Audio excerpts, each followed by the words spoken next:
Hola a todos, hi everyone and welcome back. My name is Alex and in this video we are gonna see another super important Spanish verb, essential, which is estar. And this one also means to be. So it's really common to make mistakes between these two, and this is why I want to make this video so you can know and you can understand when do you have to use each of them. So let's get started, and we're gonna, as in the previous video, make a short review grammatically about how to conjugate this verb in present tense, and this one is gonna be less irregular than the previous one. You can see the pattern more, which is the same one every verb in Spanish, every regular verb is gonna have. But the first form, I am, it's also irregular, like the verb ser we saw in the previous video. Yo estoy. This Y at the end. Now we have you are. Tú estás. And in this case, also this A is gonna have a little accent here.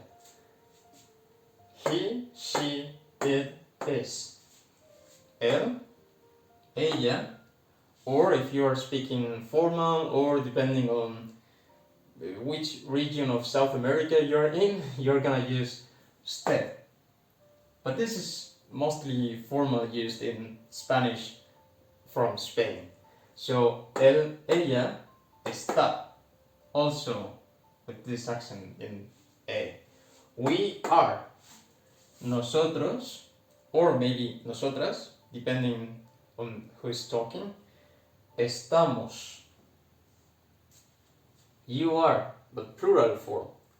Vosotros, or vosotras, estáis. With also accent. They are. Ellos, ellas, or ustedes, the plural form, in the formal case, están. And these endings here, mos, ais, an, a, as, it's gonna be same structure for every regular verb we will see in Spanish. Yes, remember one thing, this one, this formal way, refers to you all are, but has the conjugation of the ser plural person. So, although you want to say you are happy, usted está feliz, you have to conjugate like está. And nothing more to say about this part. Let me cancel all of this and see you in the second part of the video. Now yes, let's see how can we use this verb and why is it different from the last one we saw last video. So if we said that ser, was used to refer to permanent things, something characteristic of object or people, even your relationships are normally used and you have to talk about them with ser. But this one is going to be completely opposite concept. So we are talking about temporary states, some things that are happening in the real concrete moment of reality. And first one is location. So where are you going? Or where are you right now? ¿Dónde estás? ¿Dónde, where? Estás. Where are you? And this is something, your position is constantly changing, right? Because I am here right now, and then I can make like 2 steps and be next to the lamp and going back. So it's not something stable, permanent about me. That's why we use está. However, the exception here could be talking about where is your house, where is the cinema, where is the hospital, because that case you have to use estar as well. But anyway, I consider that as an exception. Normally you're talking about location, where are you gonna be, where were you last night, where it's always something unstable, it's something changing constantly through the time.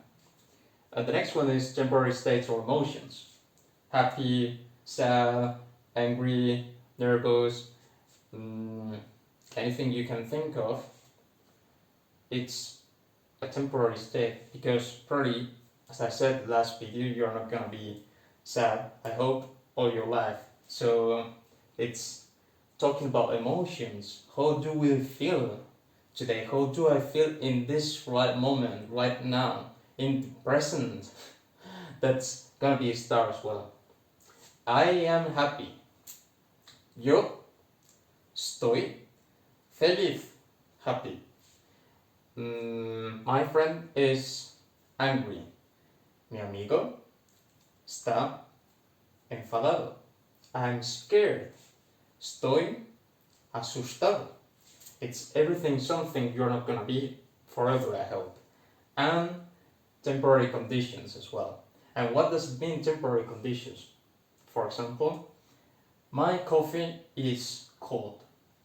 My pillow is hard. Wherever you think it can change an order from liquid to gas, from cold to hot, and from hot to cold, that's gonna be a temporary condition, and it's gonna be as well with estar. And finally, we have the ongoing actions, and this is basically what we call in English the present continuous. I am studying, I am reading, I am doing exercise, I'm going to the park with my friends. All of that are actions that are happening right now. It's a process that it's a process of changing from one. Maybe you're studying and you're just sitting reading a book, but that's has an end. It's not gonna be forever, I hope. It's just maybe a couple of hours. You don't know how much time you're gonna be studying or reading or playing football or just studying Spanish grammar. I hope you can rest and have some time for just me time. So that's it. And now let me wipe out and we will see a short review about what we learned today. Okay, so finally we can do some comparison here between the verbs ser and estar. And why is it so important not to confuse these verbs? Because the meaning of the sentence you are gonna say for Spanish listener, it's gonna sound completely different. So take this into account. Let's start with first example, soy aburrido and estoy aburrido. If I'm talking about ser, I am aburrido, I'm saying I am boring. I am boring as a person, I am boring. That means it's part of my personality. It's part of me. It's part of who I am. Soy aburrido. As a person, I am boring. But if you say estoy aburrido, that means I am bored. Because in this moment, you feel like that. You feel like, oh man, I have been listening to this guy talking about grammar so much time. I am so bored. Estoy aburrido. That means you are right now. Next one is soy malo. And malo means bad in general. So I am And if you say that again, it's gonna sound to Spanish person like you are you are bad person.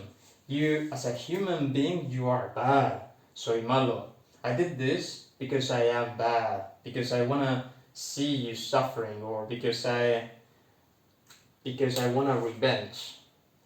I did it because I am bad. Because soy malo.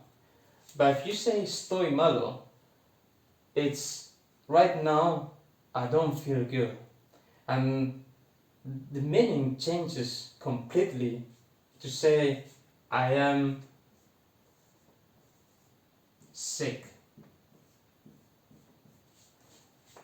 Of course, you can use the word for sick, which is enfermo, but everyone is gonna understand you if you say estoy malo, using, of course, the correct form of the correct verb and the correct form of the verb. Yo estoy malo. I am sick. I'm sorry, I can't go to the party because estoy malo. No puedo ir, estoy malo. No puedo ir, soy malo. I'm not going because I am a bad person. Doesn't sound good. And last one is soy rico and estoy rico. Soy rico means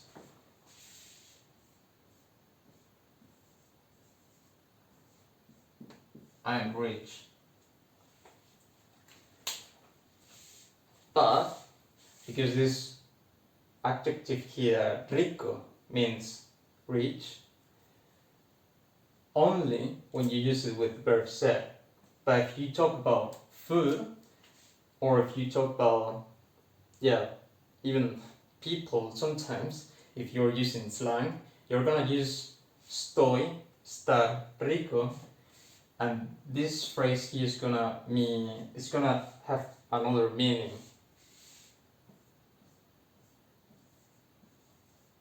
I am